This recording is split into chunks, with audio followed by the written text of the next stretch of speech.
প্রিয় দর্শক, দেশ ও দেশের বাইরে থেকে যারা আমাদের ভিডিওটি দেখছেন সবাইকে স্বাগতম।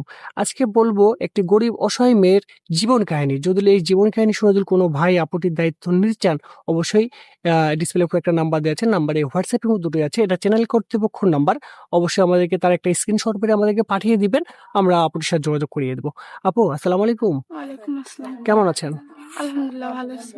আপু আমাদের এখানে কেন এসেছেন? মূলত বিয়ের জন্য এসেছি। আপু আপনি তো দেখতে মাশাআল্লাহ অনেক সুন্দর আছেন। তো আপনি গ্রামে বিয়ে হচ্ছে না? না, গ্রামে যৌতুকের কারণে বিয়ে হয়েছে। যৌতুকের কারণে বিয়ে হচ্ছে না, তাই না? আপু আপনার ফ্যামিলিতে কে আছে? আমার বাবা আছে, মা নাই। মা অনেক ছোটবেলায় মারা গেছে। সৎ মা আছে। সৎ মা আছে। সৎ মা কি নিজের মায়ের মতন হয়? না, কক্ষনোই না। আপনার কি অত্যাচার করে? বিয়ে দিতে চাচ্ছে না? আচ্ছা, আমাদের এখানে এসেছেন, আমরা যদি একটা ভালো ছেলে বা সে প্রবাসী থাকে, তার একটু ঘরে বউ ছিল, বা তার বউ পরকীয়া করে চলে গেছে বা সন্তান রেখে চলে গেছে, এমন ভাই যদি দায়িত্ব নিতে চায়, আপনি কি বিয়ে করবেন? জি। আপু আপনার নাম এবং বাসা কোথায়? আমার নাম খাদিজা। বাসা কুড়িগ্রাম, বয়স 24।